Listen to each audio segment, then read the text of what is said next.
ಫಿಜಿಗೆ ಭೇಟಿ ನೀಡಿದ ರಾಷ್ಟ್ರಪತಿ ದ್ರೌಪದಿ ಮುರ್ಮು ಸಾಂಪ್ರದಾಯಿಕವಾಗಿ ಸ್ವಾಗತಿಸಿದ ಅಧ್ಯಕ್ಷ ರತ್ತು. ಉಭಯ ದೇಶಗಳ ಮಧ್ಯೆ ದ್ವಿಪಕ್ಷೀಯ ಚರ್ಚೆ.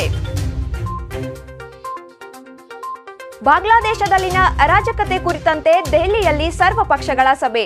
ವಿರೋಧ ಪಕ್ಷದ ನಾಯಕರಿಂದಲೂ ಒಮ್ಮತ. 4ನೇ ದಿನಕ್ಕೆ ಕಾಲಿಟ್ಟ ಪಾದಯಾತ್ರೆ. ಸಿಎಂ ರಾಜೀನಾಮೆಗೆ ಒತ್ತಾಯಿಸಿದ ನಿಖಿಲ್ ಕುಮಾರಸ್ವಾಮಿ.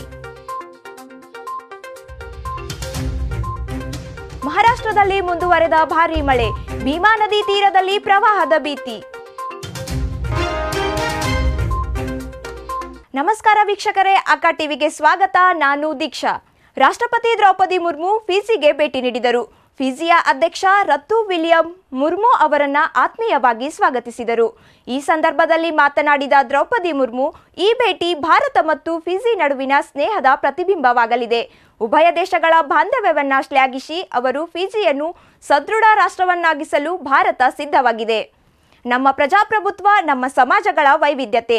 ಎಲ್ಲ ಮಾನವರು ಸಮಾನರು ಮತ್ತು ಪ್ರತಿಯೊಬ್ಬ ವ್ಯಕ್ತಿಯ ಸ್ವಾತಂತ್ರ್ಯ, ಘನತೆ ಮತ್ತು ಹಕ್ಕುಗಳಿಗೆ ನಮ್ಮ ಬದ್ಧತೆ ಸೇರಿಕೊಂಡಿವೆ.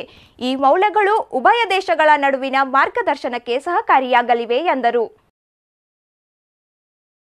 ಬಾಂಗ್ಲಾದೇಶದಲ್ಲಿ ಉಂಟಾಗಿರುವ ಅರಾಜಕತೆ ಕುರಿತಂತೆ ಭಾರತೀಯ ವಿದೇಶಾಂಗ ಸಚಿವ ಎಸ್ ಜೈಶಂಕರ್ ಸರ್ವಪಕ್ಷಗಳ ಸಭೆ ನಡೆಸಿದರು. ಸಭೆಯಲ್ಲಿ ಎಲ್ಲ ಪಕ್ಷಗಳು ಒಮ್ಮತದ ಬೆಂಬಲ ನೀಡಿವೆ.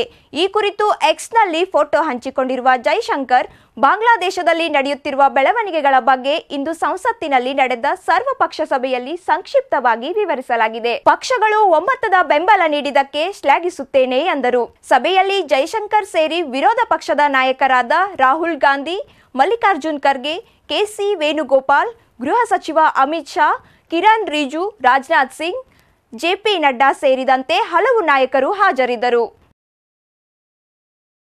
ಬಿಜೆಪಿ ಮತ್ತು ಜೆಡಿಎಸ್ ನಾಯಕರ ಮೈಸೂರು ಚಲೋ ಪಾದಯಾತ್ರೆ ಇಂದು 4ನೇ ದಿನಕ್ಕೆ ಕಾಲಿಟ್ಟಿದೆ.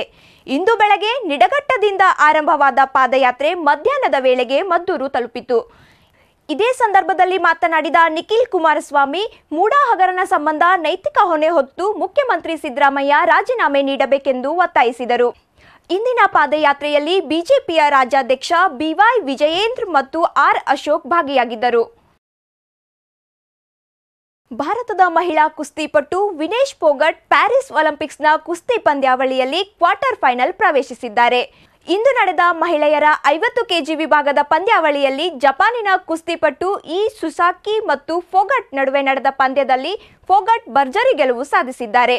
2-3 ಅಂತರದಿಂದ ಗೆದ್ದ ಫೋಗಟ್ ಕ್ವಾರ್ಟರ್ ಫೈನಲ್ ಪ್ರವೇಶಿಸಿದ್ದು, ಭಾರತ ಮತ್ತೊಂದು ಪದಕದ ನಿರೀಕ್ಷೆಯಲ್ಲಿದೆ. ಮಹಾರಾಷ್ಟ್ರದಲ್ಲಿ ಭಾರೀ ಪ್ರಮಾಣದ ಮಳೆ ಮುಂದುವರೆದಿದೆ. ಕಾರಣ ಉಜ್ನಿ ಹಾಗೂ ವೀರ್ ಜಲಾಶಯಗಳಿಂದ ಭೀಮಾ ನದಿಗೆ ಅಪಾರ ಪ್ರಮಾಣದ ನೀರು ಬಿಡುಗಡೆ ಮಾಡಲಾಗಿದೆ. ಹೀಗಾಗಿ ಭೀಮಾ ನದಿ ತೀರದ ಜನರಿಗೆ ಪ್ರವಾಹದ ಆತಂಕ ಹೆಚ್ಚಾಗಿದೆ. ಇನ್ನು ವಿಜಯಪುರ ಜಿಲ್ಲೆಯ ಚರ್ಚನ್, ಇಂಡಿ, ಆಲ್ಮೇಲ್ ಹಾಗೂ ಸಿಂದಗಿ ತಾಲೂಕಿನ ಭಾಗದಲ್ಲಿಯೂ ಸಹ ಪ್ರವಾಹದ ಭೀತಿ ಕಾಡುತ್ತಿದೆ. ರೈತರ ಜಮೀನಿಗೆ ನೀರು ನುಗ್ಗಿದ ಕಾರಣ ನೀರೆತ್ತುವ ಪಂಪ್ ಸೆಟ್ ನೀರಿನಲ್ಲಿ ಮುಳುಗಿವೆ. ಈ ಕುರಿತು ಸುರಕ್ಷತಾ ಕ್ರಮ ತೆಗೆದುಕೊಳ್ಳಬೇಕೆಂದು ಜಿಲ್ಲಾಡಳಿತ ಸೂಚನೆ ನೀಡಿದೆ. ಇವಿಷ್ಟು ಈ ಕ್ಷಣದ ಸುದ್ದಿಗಳು. ಸುದ್ದಿ ಹಾಗೂ ಮನರಂಜನೆಗೆ ಸಬ್ಸ್ಕ್ರೈಬ್ ಮಾಡಿ ಅಕ್ಕ ಟಿವಿ.